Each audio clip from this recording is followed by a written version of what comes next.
everyone this evening.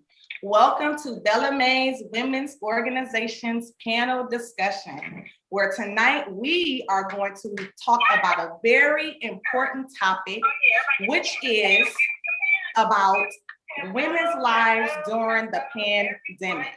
Now, we all know that our lives have been changed. We have gone through a lot of different things.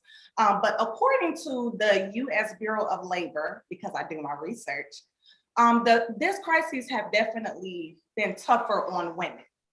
And the crisis has caused a larger number of unemployed women based on the industry that they work in, as far as retail, restaurants, schools and daycares.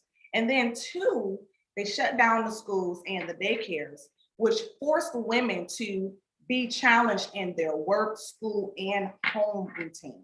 Now, we already know that by this pandemic taking place, our norm is no longer a norm. So we have to rediscover a new norm. So that way we can take care of our families and, take care of our businesses and different things like that. And so we want to talk about that tonight. And so we have some wonderful, phenomenal women here that are going to share, give some advice and give some suggestions, and also share some of their life experiences as well. I am your host for this evening, LaQuanda Epps. I am the CEO and founder of BellaMaze Women's Organization. And before we get started, I just wanted to kind of give you guys some type of little spiel about who BellaMaze is. Now, BellaMaze Women's Organization, first and foremost, we are not a feminist group, okay? We are not advocates who speak against men. We love our men, we appreciate our men, and we know we need our men. But because women do a lot and we do sacrifice a lot, sometimes a woman, when she has a strong support system behind her, she can carry on a little bit more. She can be strong individually, but when we got strong women behind us to push us and to encourage us, it definitely allows us and it definitely motivates us to continue on. So that is what BellaMaze is about. We provide resources, financial support, seminars, workshops, and many other things. But whatever it is that we do is to help, educate, and empower the woman. So if you are interested in learning more about BellaMaze, please feel free to go to our website at www.bellamaze.com. We are also on Facebook. So it's up under BellaMaze Women's Organization.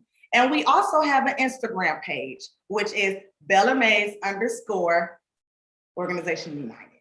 Yeah, that's what it is. So we are everywhere. So you can find out information. If you want to learn more about the organization, you can go on our website. If you want to volunteer and you want to just hear a little bit more, just to see if you want to be a part and have your voice heard and be a blessing to women in their lives, feel free to go to any of those pages to get any information.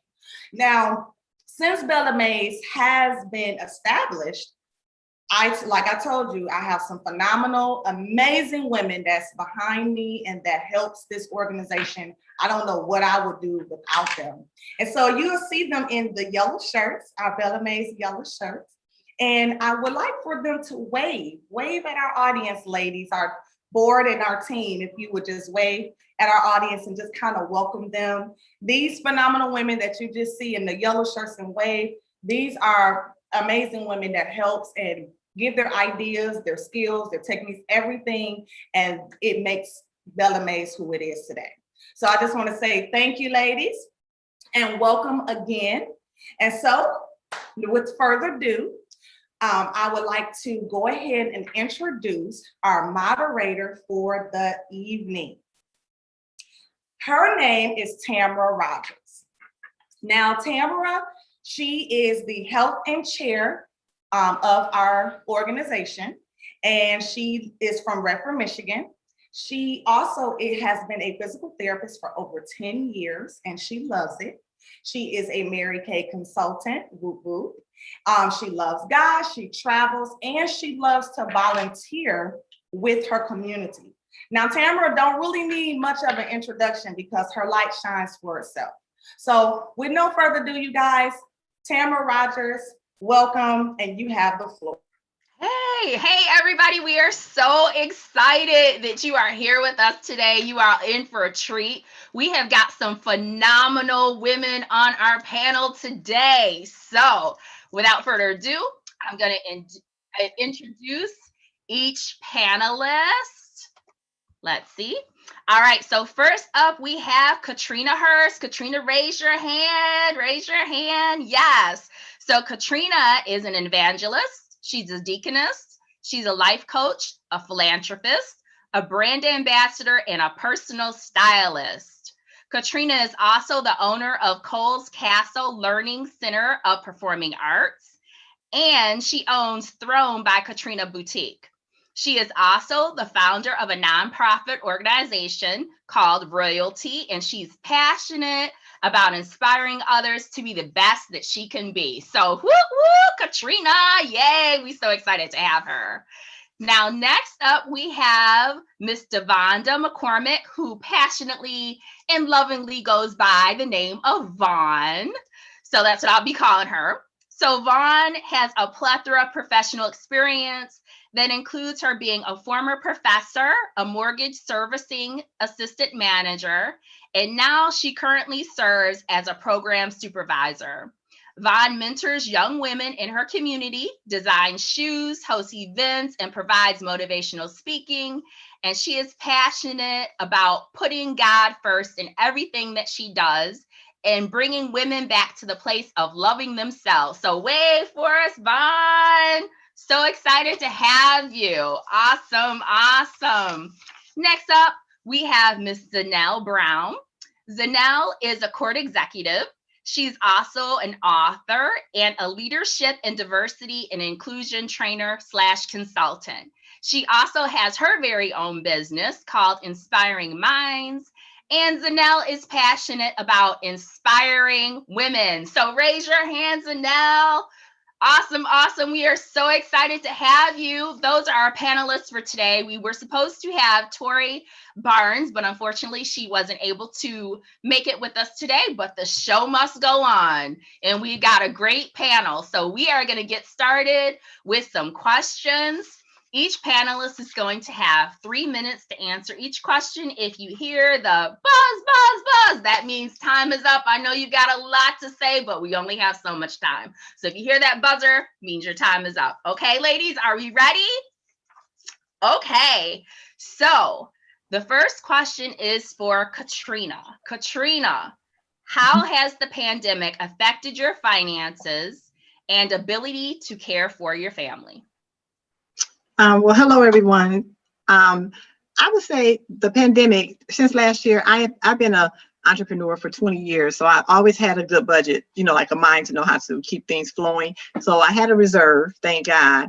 But also, by me being in business, there were a lot of things that helped us as business owners. It was a blessing during the pandemic. So I didn't have an issue as far as with my funds, because besides the reserve, the PPP and all of the grants and things coming, and by me being in childcare, I'm in a service where they want me to stay open. They want me to stay in business so I can help others, while they're working, because it was such a shortage. So God has been good to me, thank God, over the pandemic. But for my other business, my boutique, I had to become creative as far as how to get those things moving and get funds in with that. So I was able to, God told me to start a fashion show online and, and become a one-woman fashion show. And that's what I do, and it's been a year now. So that I was able to, get my funds going like that, and thank God my husband, he's also an entrepreneur. He actually had to close the restaurant down. We had a restaurant, so we had to close that down. So funds from that side did pour from my funds, but thank God, like I say, we had a reserve because I've been in business for so long. So I know how to keep it. I was blessed to be able to have some reserve. Thank God. Awesome, awesome. You were able to pivot during the pandemic, and that has been really important. So good for you. All right, so Miss Vaughn, how has the pandemic affected your finances and ability to care for your family?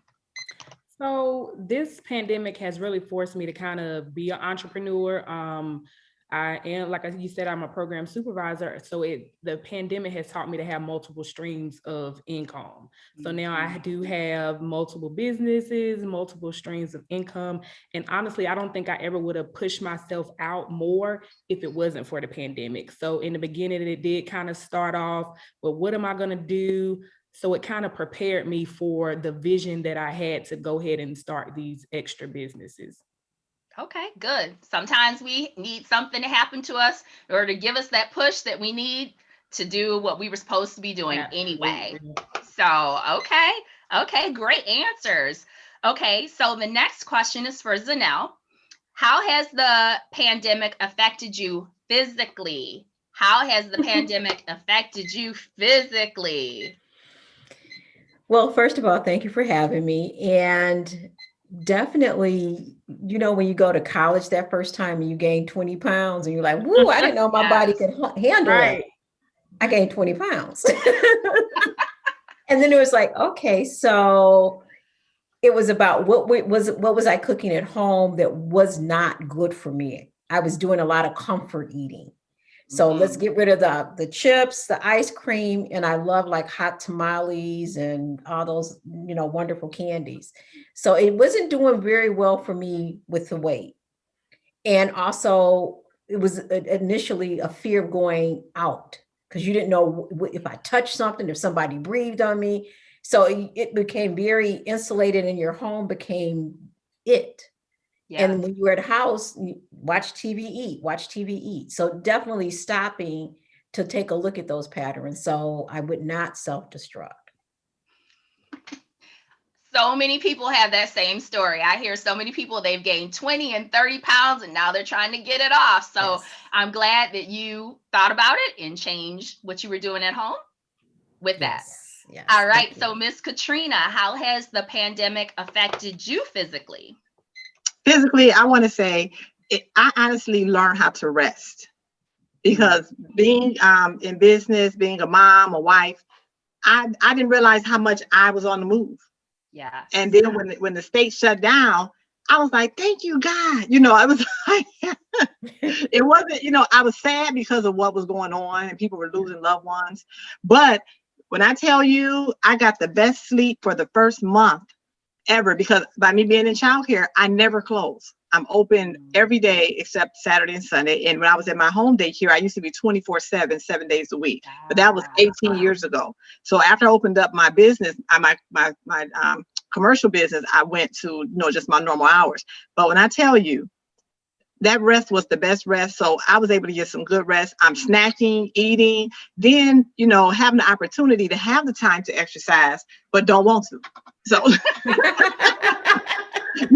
laying there eating that chip, my favorite is chocolate chip ice cream with sprinkles.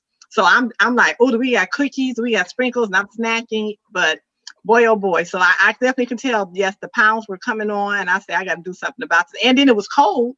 So it was nothing to do outside. Everything you were like trapped in the house. And as she said, you didn't want to eat out. So it just was, you were in the house just eating. I was eating and sleeping. Yes. Yeah, so many women being women, typically if you have kids or even if you don't, if you have a husband, whatever, we're the ones who take care of everything. So rest is so essential. So that is not to be taken lightly because a lot of us are running ragged. So hooray for you for figuring that out, that your body needs to rest. Yes. Right. Okay, so this next question is for Vaughn. Has self-care become more or less important to you since the pandemic began? So it has become more important to me because like Ms. Katrina was saying is you start running and you're doing a lot of things. So the pandemic caused you to kind of slow down, start thinking about your health, start thinking about things. So self-care was very, very important. So I had time to kind of think of things that I like to do versus what I'm doing for everybody else. So it caused you to kind of think about yourself and become a little bit more selfish in your needs and everything that you need going forward because you're running, you're doing everything for everybody else. I have these quotas to meet. I have this to do for this person. I have to be at this place. But when the pandemic came, it's like, okay, Devonda, what is it that you love? What is it that you need do. So you start thinking about the things that you love and you like, and you implement it into your everyday routine. Yeah, that's good. Start thinking about who are you, what do you like, what do you love, and what do you need. So in some ways, the pandemic is good. In some ways, it's not good, but we try to take good out of everything that's bad, right? Right. All right. Awesome. So great answer. Danelle, has self-care become more or less important to you since the pandemic began? I've always been involved with self-care, but during the pandemic, I think it took a priority. Number one, you're seeing a lot of sickness around you, and I was dealing with my husband who was sick at the time too. So definitely taking care of myself so I could take care of others was important, but also using some of that time to explore things that I was interested in but never found the time to do became really important. So wrote the book during that time, started painting after that, have the paint, some of the paint work is like converted into actual garments and everything like that. So wow. self-care, the pandemic helped definitely make that a priority. Okay. You got some good things that came out of the pandemic for you. A book, that's great. Painting. Okay, more to come, more to come. Yes. All right, awesome. So Katrina, what do you do for self-care? Since we're talking about self-care and stuff, we tell our guests a few things that you do. So maybe you can give them some inspiration. What do you do? Sure. Some of my favorite things to do, this has been forever, like she stated, I've always been good with self-care besides the rest parts, because I am a busybody. So my favorite thing to do is shop. I mean, I can shop for anything. I don't have any pets, but I can go shopping for an outfit for your pet, a toy. I mean, my child is 19, but I can go shopping for baby clothes. I can go to the grocery store, spend all your money at the furniture store. I can have a ball, but I shop for other people. So that's one thing that I saw. I just love to shop. But besides that, I was self-care. Of course, like she say, I picked up a new hobby. I taught myself how to play the piano. Wow. Yes, it was something. I was playing chopsticks. I was playing Mary Had a Little Lamb. You couldn't tell me nothing. I was doing with one hand too. I had these long fingers. So my fingers are long, and people always ask, do you play the piano? I'm like, no. I said, you know what? No, I'm going to start. Wow. Yes, I taught myself how to do that. And in my book, I'm an author as well. And in my book, I talk about self-care. And I talk about how you should be able to go places by yourself, spend time with yourself, learn how to love yourself, because there's going to be times when you're not, with anybody. It's going to be times when, like my aunt, she was no children, no husband, but she would go to Hawaii by herself. She would go to out of the country, with no problem. And she thought, I'm going on vacation. I'm like, who you going with? Oh, I'm in Dubai. I'm like, well, who you going to Dubai with? She's like, oh, me. So, that taught me how to learn how to, love myself and spend time with myself. So just whatever you can do it. If it's eating dinner by yourself, catching a movie, going out of town, whatever, going to church, a lot of us, we will go to church by ourselves, and, and that's self-care. You're going to get filled and get, re-energized all for the week. So it just have to find what's best for you. Yes, good answer. That is so true. Yes, we gotta, we always say, if you don't like being by yourself, who's gonna want to be with you if you don't even like spending time by yourself? So it's really important that you like spending time by yourself. So that is wonderful. Okay, Miss Vaughn, what do you do for self-care? So for me, with self-care, I always recommend people just finding different things that they actually love to do. So my self-care, I love to read. So I try to find different books, self-help books, and maybe romance books. It can be anything. I just love to read. I created a reading room in my place that is just my space where I just go and just kind of read my books. I also love crab legs. So that is like my favorite food. So every week, I'm at Crab de Jour in Raleigh. They know me by name. Getting my crab legs by myself.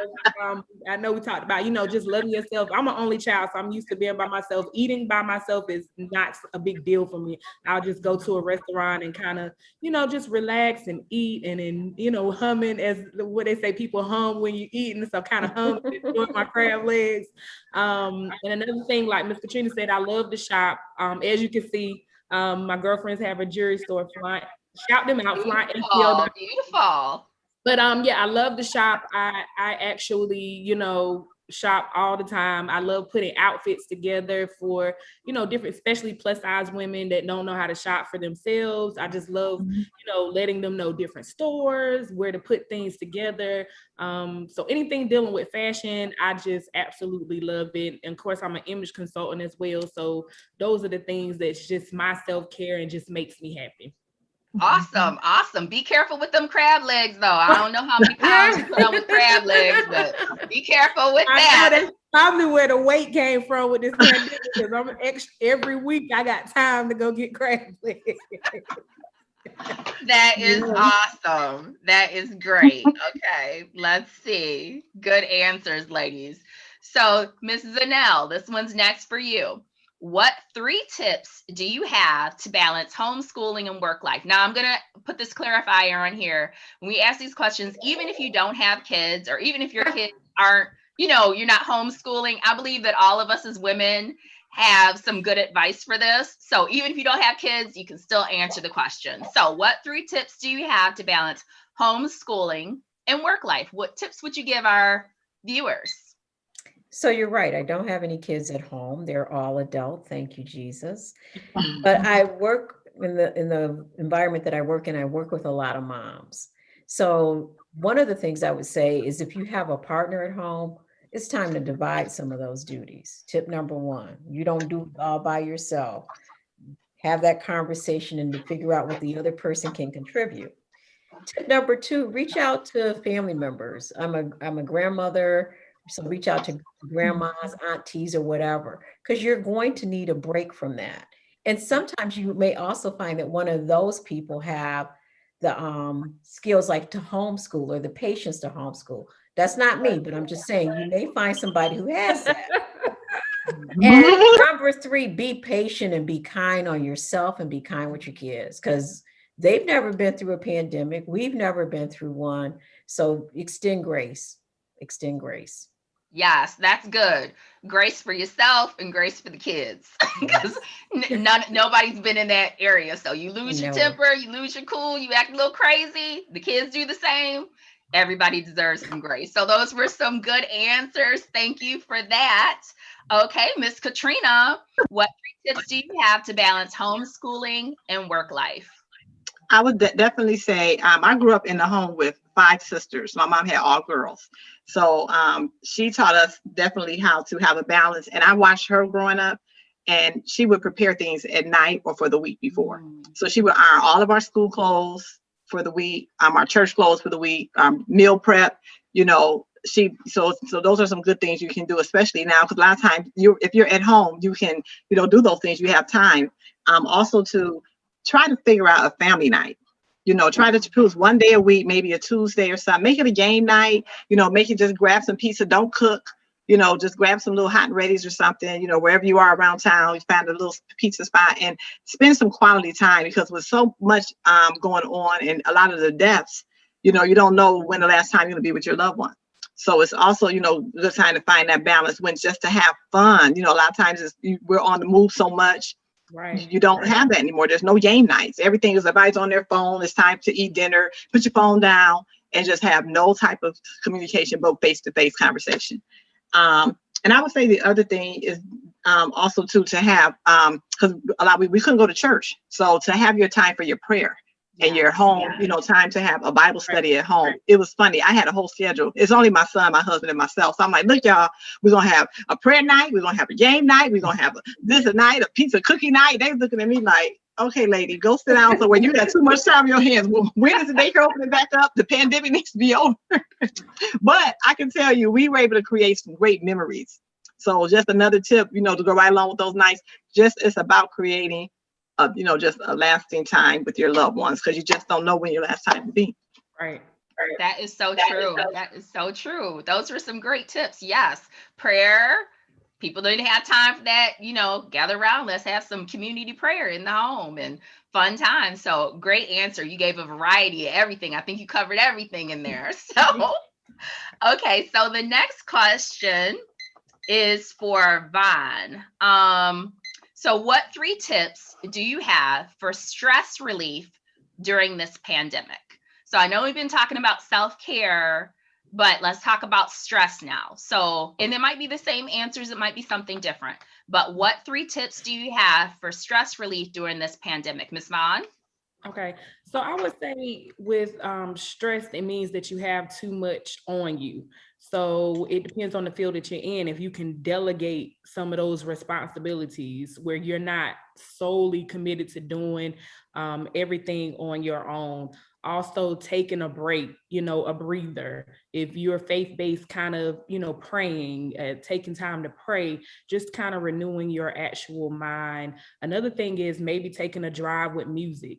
Some people love music. You can worship anywhere, worship in your home, worship in your car. Just finding those things where you can kind of take a break mentally is what I do when I become stressed, because I'm a program supervisor. So as you can imagine, the agents may stress me out, or my program manager may stress me out. So you come up with ways that you just kind of have to step back, breathe, take a break, and find what is beneficial for you to get through those stressful moments. Yes. Great answer. Great answer. That's right. And everybody's a little bit different, but it's important to realize it, like you said, and take a step back, take a woosah, take a woosah. Right. All right. So Mrs. Danelle, what 3 tips do you have for stress relief during the pandemic? I'm going to pick up on what Vaughn was saying, like with the meditate, prayer, find some quiet time to yourself. If that's a walk in nature, whatever quiets you, where you feel connected and re-energized. One of the other things I would say that's really important that we sort of overlooked because we were at home, a lot of people didn't ask for vacation time. Yeah. No, you're in your house, but you're not on vacation. You're just home working. So if you needed to take a vacation day, take a vacation day. If you needed to call in, for a mental health or a sick day, call in for a mental health day. Don't confuse it, because you're at home, you don't need time off. No, you still need time off. Absolutely. So true. And then prioritize the things that you have to do. Your inbox is there because things are supposed to continuously go in it. You're not supposed to clean it out completely and think, oh, I'm done. Because as soon as it's empty, something else is going to come. So prioritize and take your time, manage your time. Don't stress yourself out over it. And my favorite thing was to go to CVS, and I have like 2 different massagers. I got one for the neck.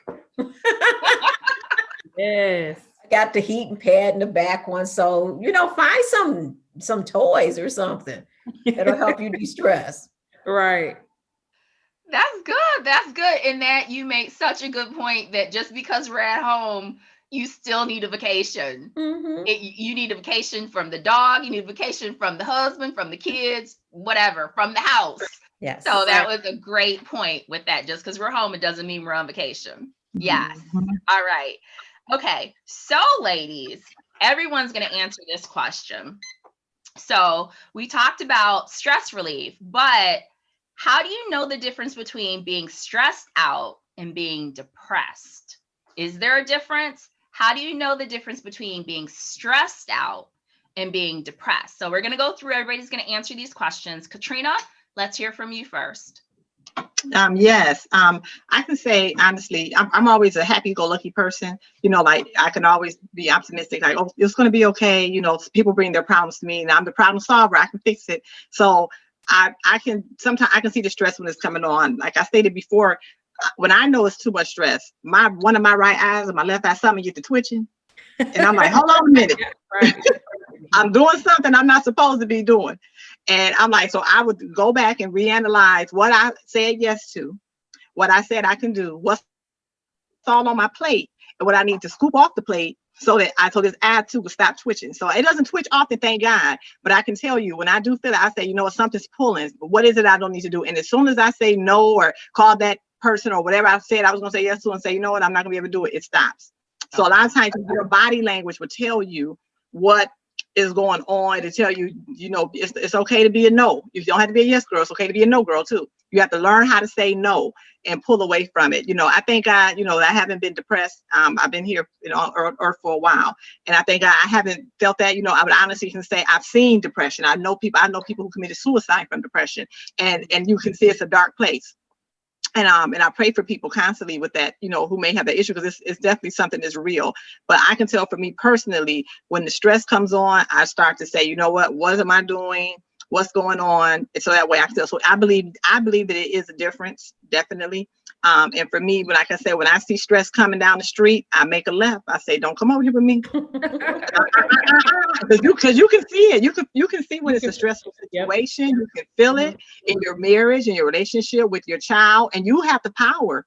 God has given us power. So we have the power to cut things and to say, no, I will not allow that, or we want to remove this and pray about it. So it's up to us to not take the stress on just by learning 2 simple letters, N-O.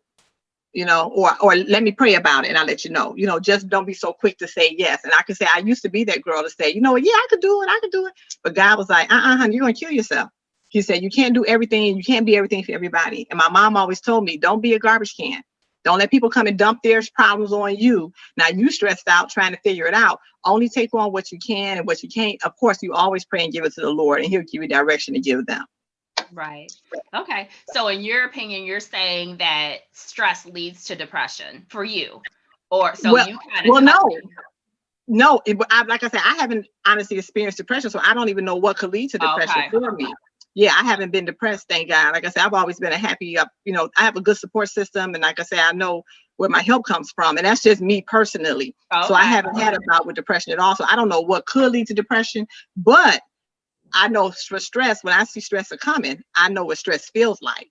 And my body knows what stress is pulling, because it's happy stress and it's unhappy stress. I can be excited about shopping or about a job or whatever. And also too, it can be a stressful situation about something like my husband had colon cancer in 2019. So that was a stressful situation, which weighed on the whole family, but God is good. He's healed. So I felt that stress leave, and we had faith. So, that's a good example of a stressful situation. Okay, awesome. So cut the stress. When you start feeling it, cut it off. Say no. All right. Okay. So Ms. Vaughn, what is the difference? How do you know the difference between being stressed out and being depressed? And ladies, Katrina made a very good point. If you don't know the difference, if you've never experienced that, it's okay. That's a blessing. But if you have experienced that, let us know, because there are a lot of people who have, and I don't believe that they're alone. So if you have, let us know that. Okay. So Ms. Vaughn. So I have experienced both stress and depression, and they are 2 totally different things. So stress, the definition mainly is an overwhelming feeling. You're overwhelming by different things that you're doing in life, or different things that you have to get done, maybe like that. So I'm stressed. I have to make sure this is done. I have to make sure this is completed.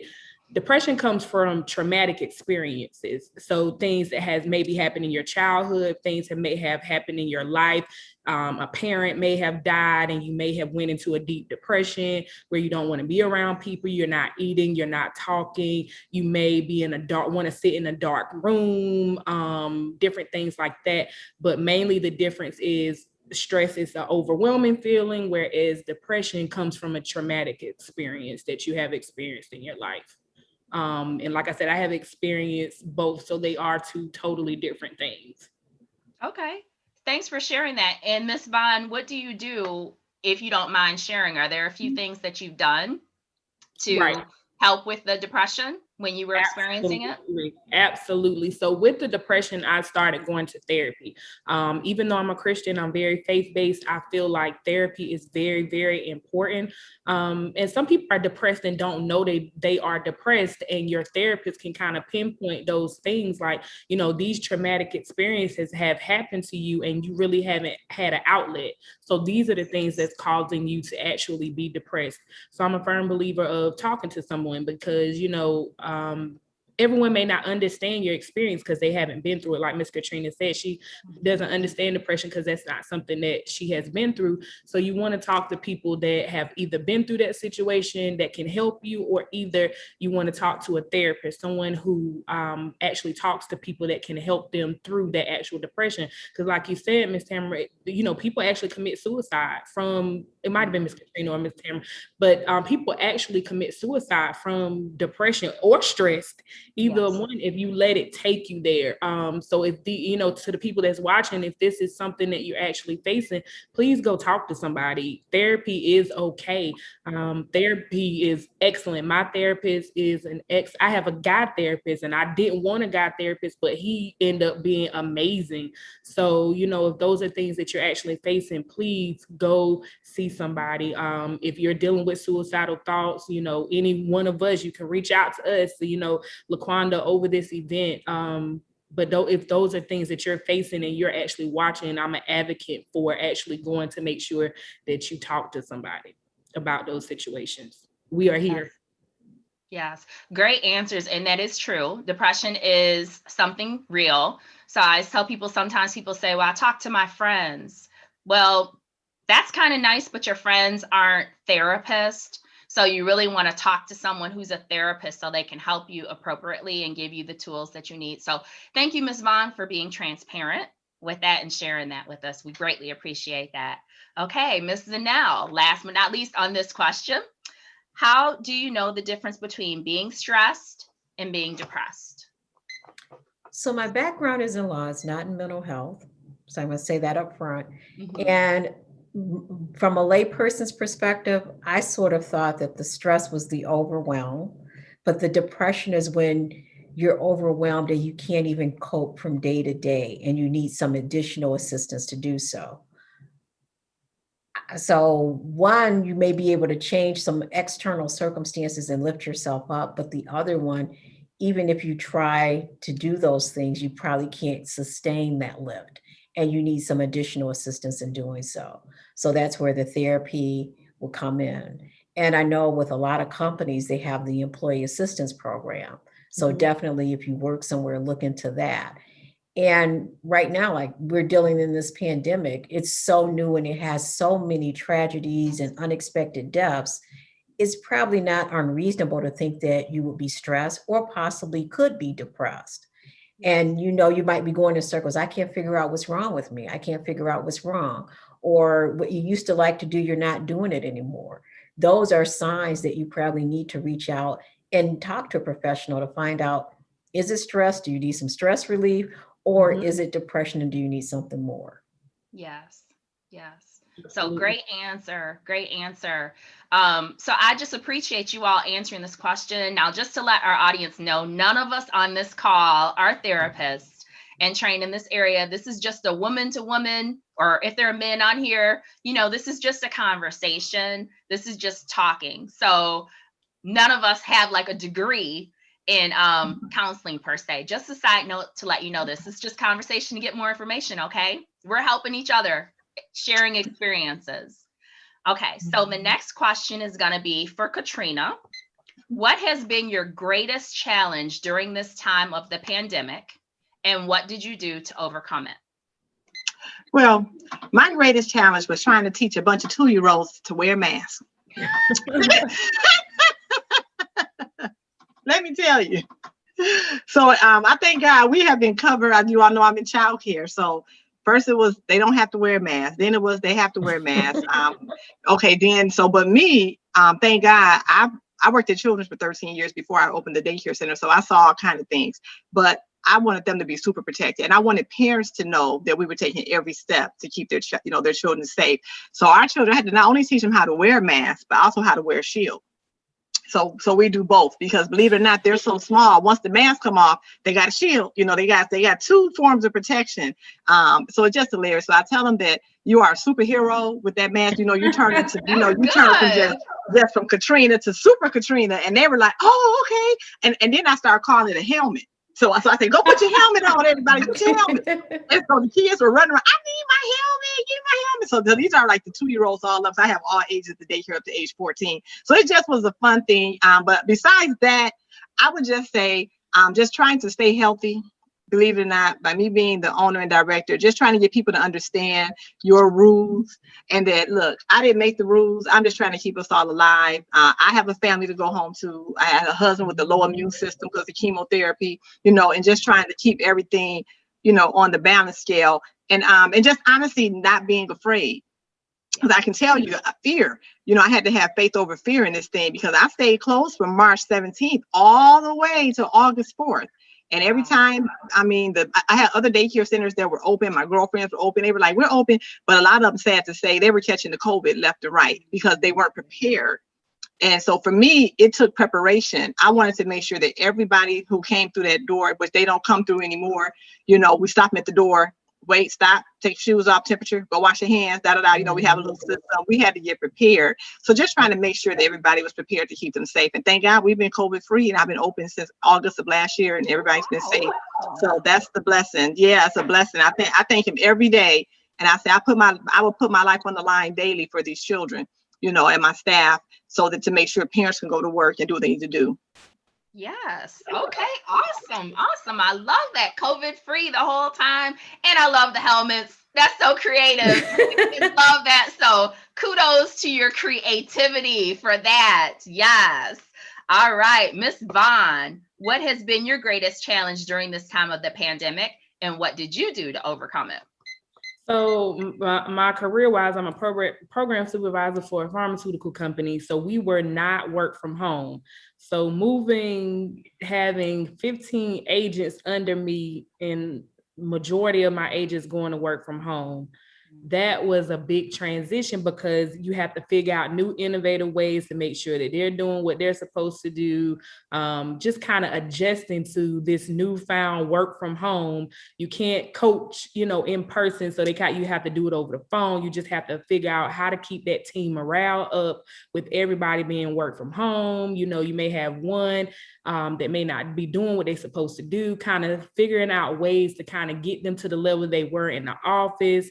So we're good now. Everybody is in a good place now, but that was a struggle in the beginning. Like, how can I supervise 15 agents from at home? Other companies did it. It's just not something that I was used to, because we were in the office. So just creating those innovative ideas, just doing those different things, though, that was a big hurdle for me. But we're actually a year and a half in with working from home, and it's actually great now. Actually, we didn't go back to the office. I'm okay with it, but I know, eventually we will go back to the office, because I have figured it out now. But that was my biggest hurdle in the beginning. Yes, I definitely understand that. The supervisors don't know how to supervise, and the people at home don't know how to take care of the kids and work at the same time. Everybody was crazy. Everybody was figuring it out. So, yeah, and a lot of people now are like, I can just stay home now. I can do this if they don't have kids. Right. A different story, but so thanks for that. And I'm glad you all are figuring it out. Okay. So this next question, everybody's going to answer. So Danelle, you're going to go first. And the question is, what are 3 suggestions that you would tell people to do to prepare for the unknown now that you've been through the pandemic? What 3 suggestions would you tell people to do now that you've been through the pandemic to prepare for the unknown? Because there's always an unknown. Ms. Danelle? So Tamara, for number 1, I think this pandemic brought to light, we need to be financially prepared. Yes. And part of that finances mean having life insurance. Yes. Make sure you got that in order. Make sure you have some savings. In addition to the finances, also make sure that you're living your life today, that you're not putting things off. I would say that would be number 2. So if there's some loved ones that you haven't spoken to in a while and you can't remember why you're not speaking to them, you probably need to pick up the phone and call. Right. Do that. And then with your kids, again, they've never been through anything like this. Realize that they'll get through this. Kids are resilient. They will get through this, but be supportive and put the energy there. So figure out what your priorities are.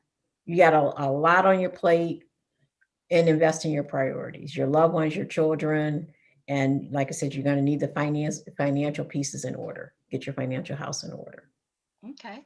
Awesome. Those were all really good nuggets. But the one I want to kind of piggyback off of is the life insurance. People don't think about that, and that I'm so glad you mentioned that. because that's so necessary. Nobody ever knows when their last day is going to be here. So you always want to prepare. It's not like, oh, in 2 weeks, I'm not going to be here. No, you don't know. So Yeah. I'm so glad you mentioned that. That's so important. So thanks for that answer. Okay, Ms. Vaughn, what are 3 suggestions that you would tell people to do to prepare for the unknown now that you've been through the pandemic? So I do have to agree with Ms. Danelle. I'd save. Like, I think that is so important, is to make sure that you are saving for rainy days, money that you don't touch, because you just never know what is going to happen. So many people lost their jobs, just making sure that you have money stored where you can pay your mortgage or your rent and, and your bills and different things like that, where you'll be comfortable if something happened, until you can get in a better predicament or a better space. Another thing I would say is have multiple streams of income. So don't just depend on your primary job. Open up businesses just so that you can have that actual additional income. And also, like Ms. Danelle said, you talk to people and tell them that you love them. Make it uncomfortable, because I know sometimes we just jump off the phone and we just, hang up with people without telling them that you love them. So just make this, even with your friends, it's not something that you may say all the time. So this pandemic has taught me how to tell people that I normally wouldn't say, I love you. So every time I'm getting off the phone with maybe my friends or, family members, I'm telling them that I love them, because you never know when it's going to be your last day that you actually see these people. Just because you're used to them, we get so caught up in being that people are going to be around forever. You just never know when it's somebody's last time, and you just want to make sure that you're telling people that you care about them, that you love it. Just make it uncomfortable for them. Just love them. Just love them. Right. It doesn't matter if they don't like it. Just love them. Right. Yes, I love that answer. That is so real and so true. Although we're making light, it is so true. You just don't know. So I love that answer, and I love you talking about multiple streams of income. I don't care if you make $200,000. I don't care if you make $50,000. Whatever, these jobs are not promised to us, and they will let us go in a heartbeat. And a lot of people people have learned that the hard way. So it's really good that people have multiple streams. So if one gets cut off, hey, life keeps on going. So thanks for those answers on that. Great information.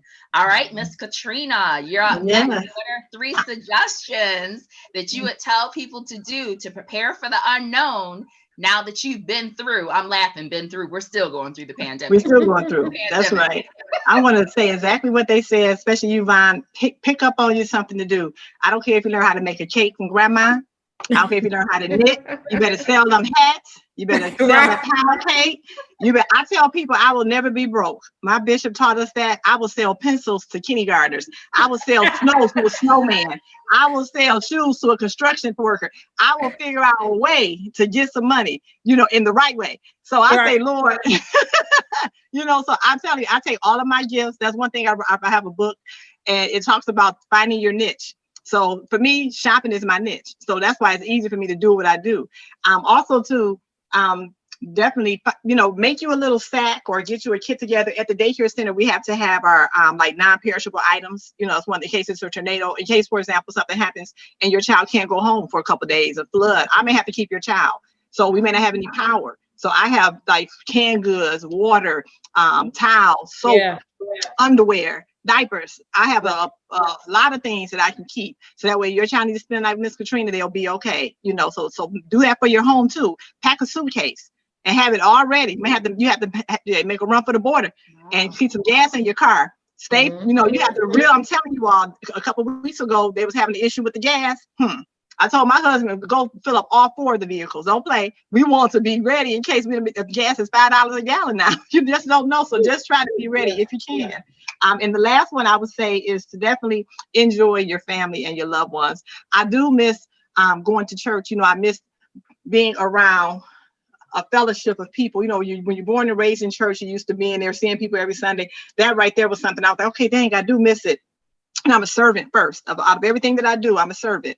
So that's one thing that I definitely do. So like they say, check on people and just keep loving on the unlovable. because you can change their mindset to say, you know what, I may not be here tomorrow, but I love you back. So definitely. All right, great answers.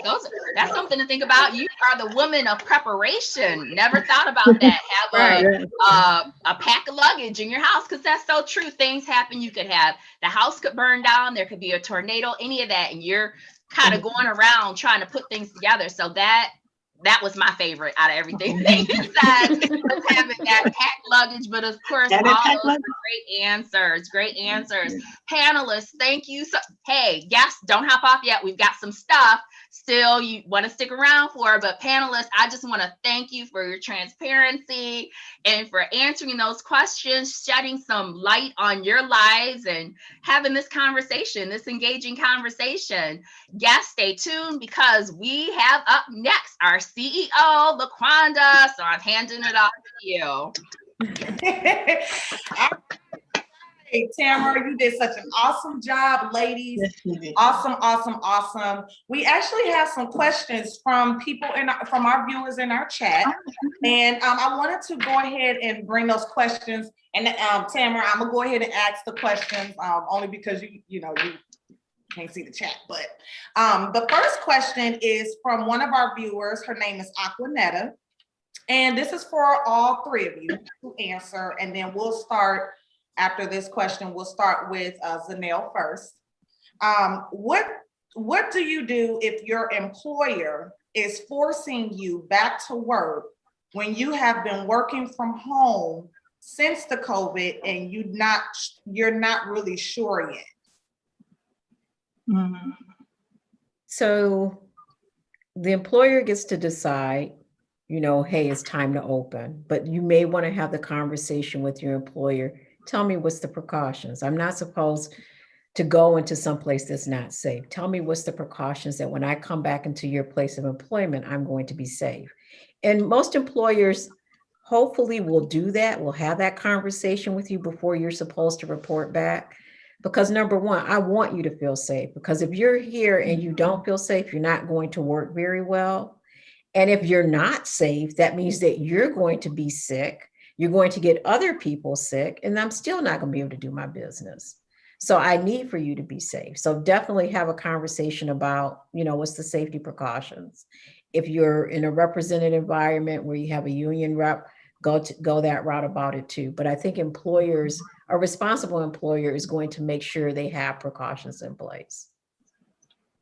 Okay, that's awesome. I think that's a wonderful response to Aquanetta's question. Katrina, do you have anything that you might be able to add to that as well?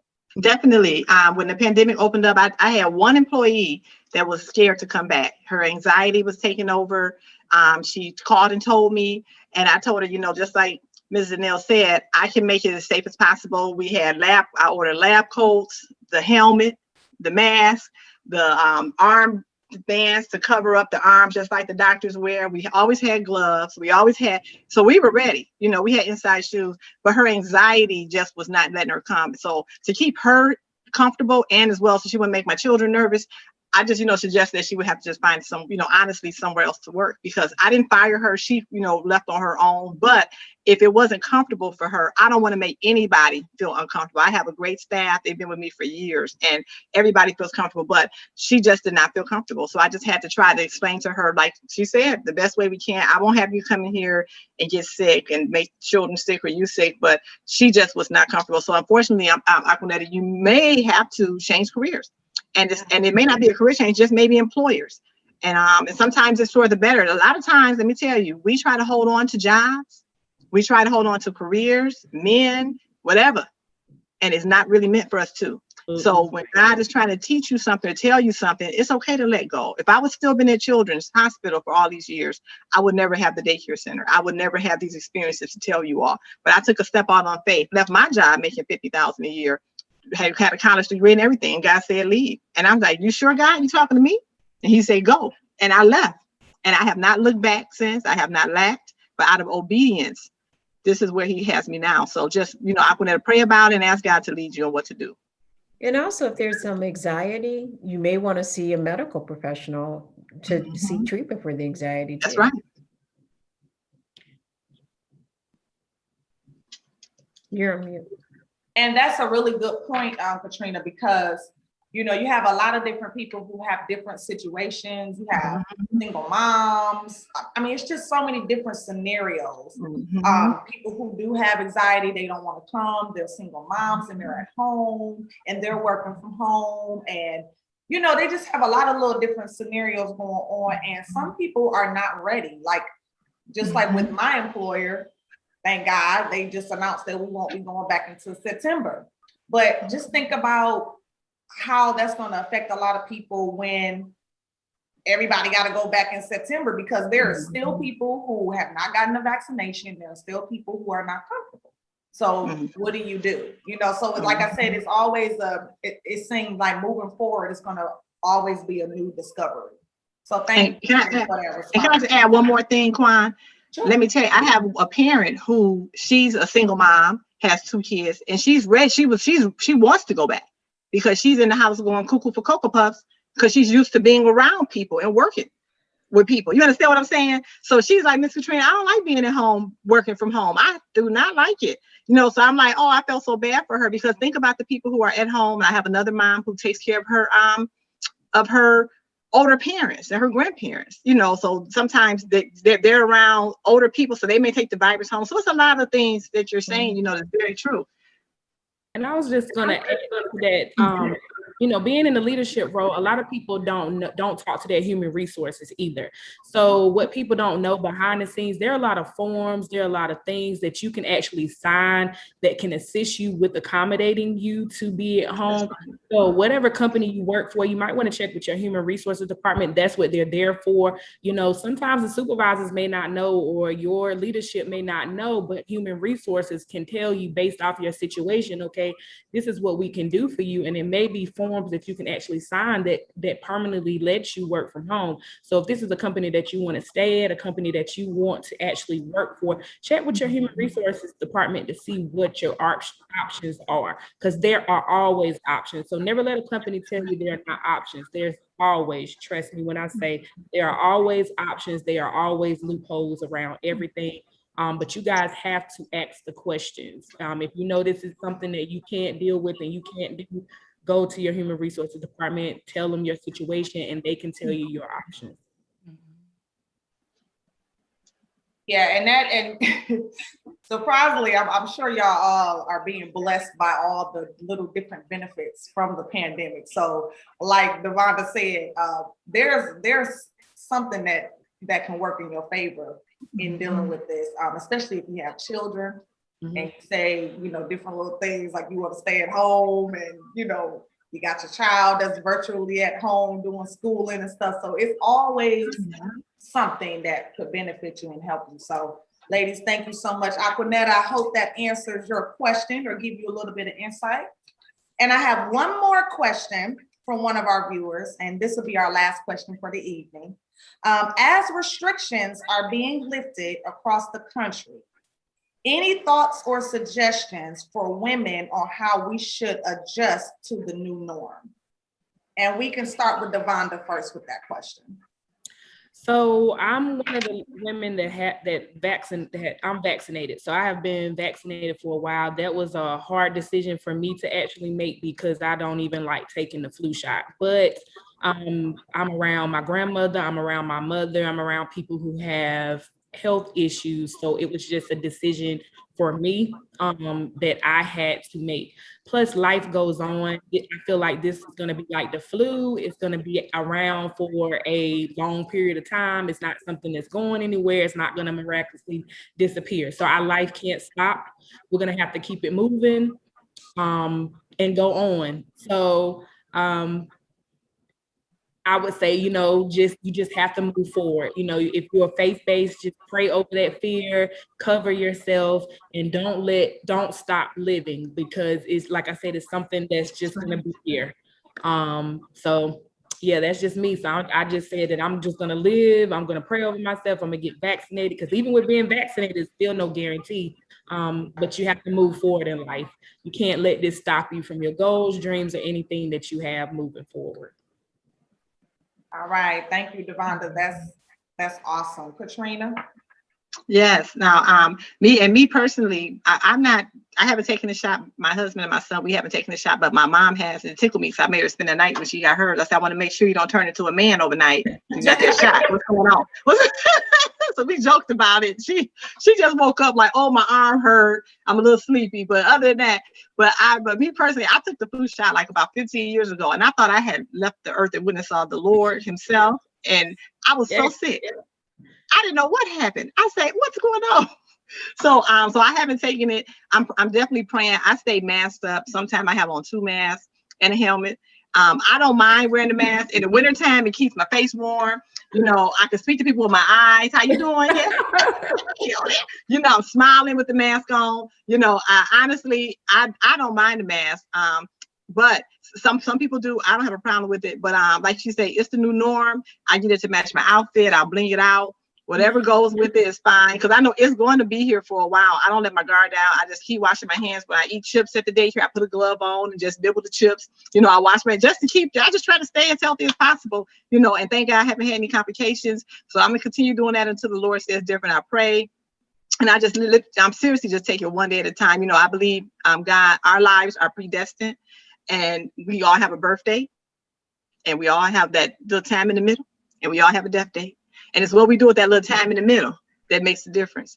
And so I'm thanking God each day as I do that little time in the middle. Hopefully I'm making a positive change in somebody's life. And I just take it seriously one day at a time. So I have accepted what's going on. And if I have to wear a mask until I leave here till I'm old and gray, I'll just have a gray one to match my hair. Well,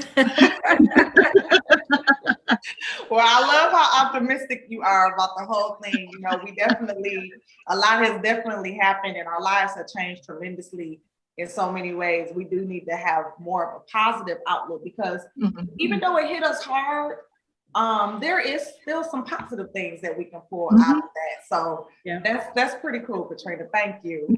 And Ms. Danelle?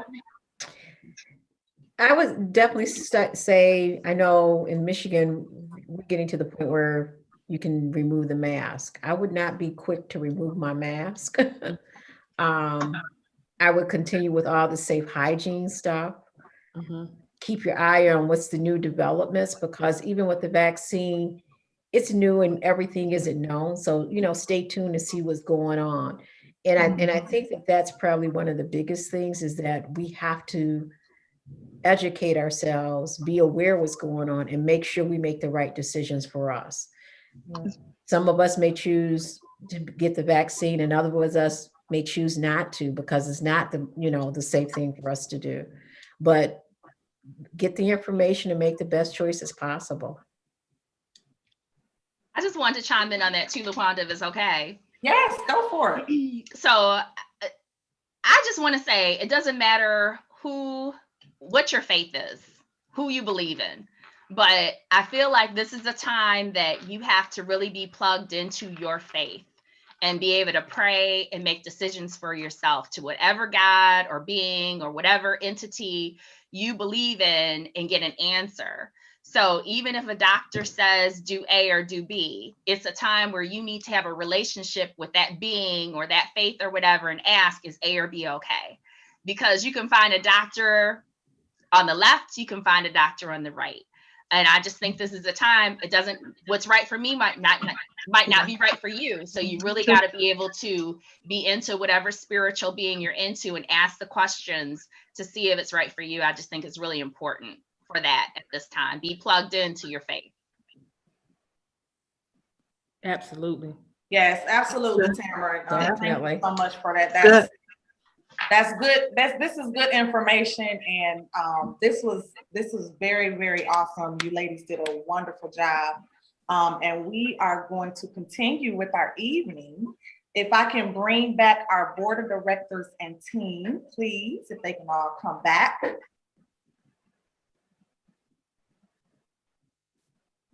For those of you who are just coming in or probably came in the middle of the discussion, the ladies that you see that has just appeared, they are the board and team, and our panel discussion with our topic, women's lives during the pandemic.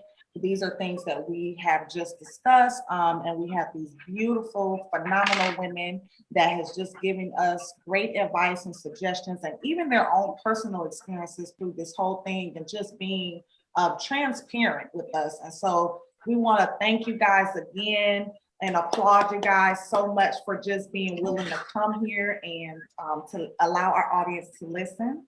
And so I want to go ahead and do our raffle. It's our raffle giveaway time. So this is how the raffle works, okay? Everyone who has registered has been entered into a drawing. And so the catch to this is that you have to be on here in order to claim the prize, okay? So if you're here, we see you on the chat, we see you commenting and everything. And so we're gonna pull your name. We're gonna announce 2 winners tonight. And once we announce our 2 winners, then we will email you your monetary gift. I think you will like that. I think everybody likes that, right? Right. So I'm going to go ahead and pass over the baton to Tamara. Tamara is our social media and communications chair, and she's the one that is behind the Facebook, the Instagram, the website, and different things like that. And so we want to go ahead and pass her over, and she's going to announce our first winner. Tamara.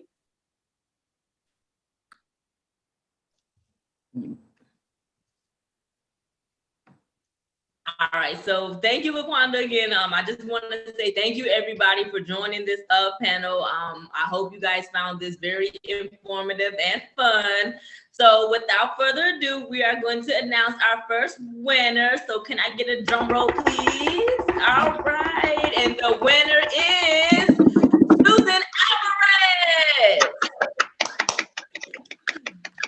Congratulations, Susan. I'm wondering if Miss Alvarez on. Is she? If you are on, put your name in the chat. Miss Alvarez. I'm gonna be Susan. I'm gonna type Susan in there. Yes. Right. What's the last name again? It's Alvarez. All right, Tamara, thank you so much. And we're gonna go ahead and pass it to Chelsea. She is our secretary of BellaMaze Women's Organization, and she is going to announce the second winner. If Chelsea, you wanna unmute yourself. Hi guys, thank you all for these wonderful answers you gave today. Everything was beautiful. I wanted to chime in myself. So to wrap everything up, we have our second raffle winner. And again, like Ms. Quanta said, your information will be emailed to you. And our second raffle winner is Ms. Monica Washington. So give it up for Miss Monica. Oh, that's my friend. Hey, Monica. Congratulations. Hey, Monica Washington. Monica Washington is the second winner. So we're just gonna put your name in the chat to claim yourself. And those are our winners for this evening.